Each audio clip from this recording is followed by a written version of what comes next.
இரும்பு தோழர்களே, உங்களுக்கு என்னுடைய மாலை வணக்கம். இந்த படத்துல நீங்க பார்க்குற பாடி பில்டரு ரிச் காஸ்பரின்னு சொல்லுவாங்க. 5 அடி 9 அங்குலம், 225 பவுண்டுக்கு, அதாவது கிட்டத்தட்ட 100 கிலோ சாலிடு பாடி பில்டர்.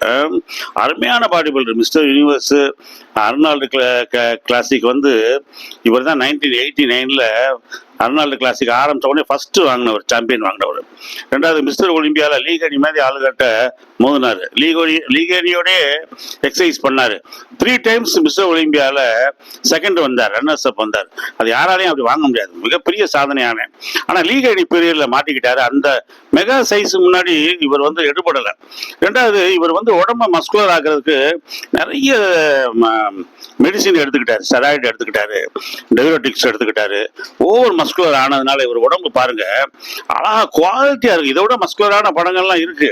நெத்தியில அவருக்கு வந்து வெயின் வெளியே வந்துருச்சு, தெரிச்சு ஒடியாந்துருச்சு. பயங்கர மஸ்குலாரிட்டி, பயங்கர வாஸ்குலாரிட்டி ஆயிடுச்சு. இதெல்லாம் இவர் எடுத்த ஸ்டெராய்டோட விளைவு பயங்கர ஓவர் ப்ரொஜெக்ஷன் ஆயிடுச்சு. ஆனாலும் இவரால் வந்து மிஸ்டர் ஒலிம்பியா டைட்டில் வாங்க முடியல.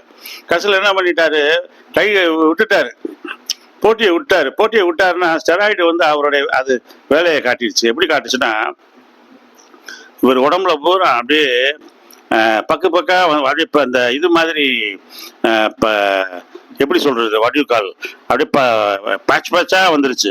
இந்த சொரித்தவலை நம்ம ஊரில் சொல்லுவாங்க. அதாவது நாயை தாண்டினியா அவங்க 2 முட்டிலையும் வந்து அந்த சொறி மாதிரி வரும்.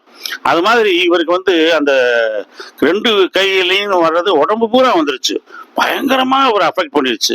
அப்புறம் ட்ரீட்மெண்ட் எடுத்துட்டு பாடி பில்டிங்கை விட்டுட்டு அப்புறம் பாடி பில்டிங் இன்டர்நேஷனல் ஜட்ஜ் ஆகிட்டாரு. அதனால ஸ்டெராய்டை எடுக்காதீங்க தயவு செய்து. ரைட்டா சாமி?